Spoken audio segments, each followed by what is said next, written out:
दोस्तों, शायद आप सभी जानते हैं कि खतरनाक प्राणियों जैसे टाइटनोबोआ के बारे में। शायद आप इस बात से अनजान हैं कि कितने भयानक और विशाल जानवर भारतीय उपमहाद्वीप में घूमते हैं। दरअसल भारतीय उपमहाद्वीप के कई जानवरों के पास आश्चर्यजनक रिकॉर्ड हैं। यहाँ भारतीय उपमहाद्वीप पाकिस्तान और भारत दोनों में जानवरों को संदर्भित करता है, इसलिए पूरा वीडियो देखना न भूलें। सबसे पहले राजासोरस। आपने टीरेक्स के बारे में तो सुना ही होगा, एक प्रेडेटोरी डायनासोर, और सौरोपॉड्स जैसे खतरनाक डायनासोर के बारे में जो पानी और जमीन दोनों पर रहते थे। और क्या आपने कभी किसी इंडियन डायनासोर के बारे में सुना है? जी हाँ, माइटी राजासोरस, जो 72 मिलियन वर्ष पहले इंडिया के गुजरात में राज करता था। ये वही समय है जब टीरेक्स भी नॉर्थ अमेरिकन कॉन्टिनेंट में घूम रहा था। राजासोरस की डाइट में मुख्य रूप से सौरोपॉड्स होते थे। खासकर ये ह्यूज सौरोपॉड इंडिया और पाकिस्तान दोनों में पाया जाता था। हालांकि सौरोपॉड्स 2 एडल्ट एशियन एलिफेंट्स जितने बड़े थे, फिर भी राजासोरस उन्हें बड़ी आसानी से हंट कर सकता था। राजासोरस के सिर पर एक छोटा सा हॉर्न था, जिसका उद्देश्य वैज्ञानिकों ने अभी तक निर्धारित नहीं किया है। हो सकता है कि फीमेल राजासोरस को अट्रैक्ट करने से रिलेटेड हो। सभी फेमस डायनासोर्स के साथ राजासोरस लगभग 66 करोड़ वर्ष पहले विलुप्त हो गया। अगला, पाकीसीटस।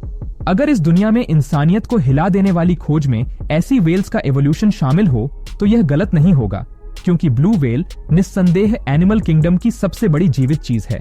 हालांकि यह भेड़िया जो आपके घर के पास कुत्तों से टकराया, एक पाकिस्तानी जानवर था जो पाकिस्तान के कोहाट रीजन में खोजा गया था, इसीलिए इसका नाम पाकिस्तान के नाम पर रखा गया है। साथ ही पाकीसीटस का एक दूर का रिश्तेदार भी है। हिमालयस के बनने से पहले लगभग 50 मिलियन वर्ष पहले इंडिया और पाकिस्तान का एक हिस्सा आइलैंड्स थे। उन आइलैंड्स पर पुरातन प्रजाति पाई जाती थीं और वहां से वे कई बस्तियों में फैल गईं। पानी के मैमल्स को सिटेशियंस कहा जाता है।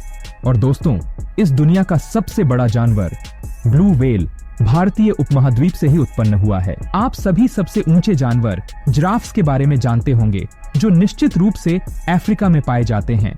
हालांकि इस दुनिया में एक समय था जब जिराफ का सबसे बड़ा और स्ट्रॉन्गेस्ट वर्जन भारतीय उपमहाद्वीप में पाया जाता था। तो जी हाँ, मिलिए शिवाथीरियम से, जिसका नाम हिंदू भगवान शिवा पर आधारित है, क्योंकि यह शिवालिक हिल्स में खोजा गया था। शिवालिक हिल्स पाकिस्तान, इंडिया, नेपाल और भूटान तक फैली हुई है। जंगल और जमीन दोनों जगह ये जानवर काफी आराम से रहते थे, और हालांकि ये दिखने में टेरिफाइंग लगते थे, लेकिन असल में ये जेंटल क्रीचर्स थे।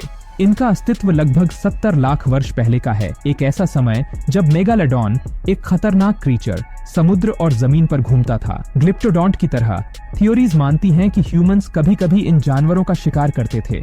ये कैसे हुआ, इसका विवरण अभी भी अनक्लियर है। आप सभी ने स्माइलोडॉन के बारे में तो सुना ही होगा, जिसने नॉर्थ और साउथ अमेरिका में कई सालों तक राज किया।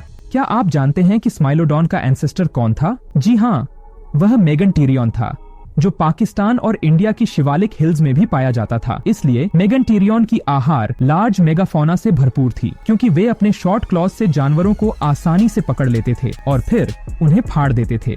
ये लगभग 5 लाख वर्ष पहले की बात है। 25 लाख वर्ष पहले एक छोटी पॉपुलेशन ने बेरिंग लैंड ब्रिज को पार कर लिया था, और बाद में अत्यधिक शिकार के कारण यह पॉपुलेशन अडेप्ट होकर एपेक्स प्रेडेटर बन गई, जिसे स्माइलोडॉन के नाम से जाना जाता है। पैरासेराथीरियम, ये सबसे पहले बलूचिस्तान प्रांत में डिस्कवर किए गए थे, इसीलिए इन्हें बलूचिथीरियम भी कहा जाता है।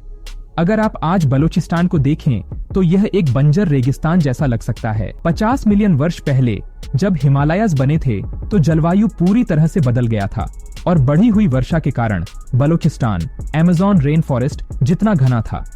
यही कारण है कि पैरासेराथीरियम ने अपनी हरा शाकाहारी आहार बनाए रखे। इसका वजन 20 टन तक पहुंच सकता था, जो 4 अफ्रीकन एलिफेंट्स के बराबर है। यह लगभग 23 मिलियन वर्ष पहले की बात है, और कहा जाता है कि इन्होंने इस एरिया में डोमिनेट किया था।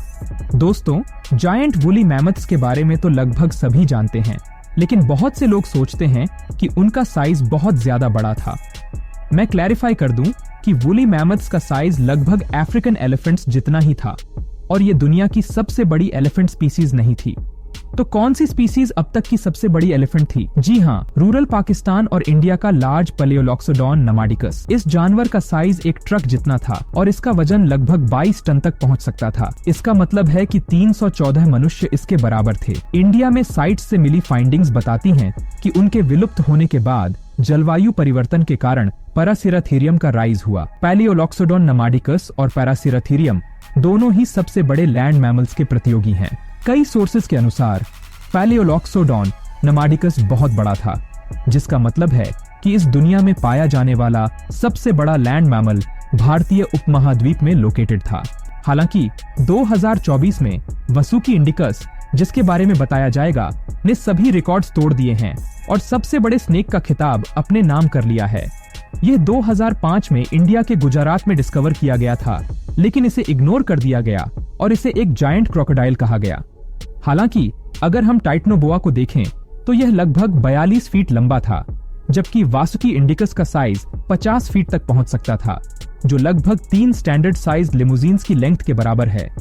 ये जायंट जानवर आसानी से एक ही बार में शिकार को निगल सकते थे। वे अपने टाइम के टॉप हंटर्स थे और वेल्स का भी शिकार करते थे। यहाँ मैं पाकिस्तान के भूमि पर रहने वाले प्राणी के बारे में बात कर रहा हूँ। जबकि टिटानोबोआ अपना ज्यादातर टाइम पानी में बिताता था, वसुकी इंडिकस जमीन पर रहना पसंद करता था। वसुकी इंडिकस भी लगभग 50 मिलियन वर्ष पहले पाया गया था, एक ऐसा समय जब हम इंसानों चूहों से ज्यादा बड़े नहीं थे।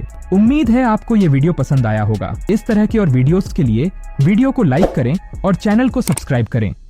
अगले वीडियो में मिलते हैं, तब तक के लिए अपना ध्यान रखें। Bye bye.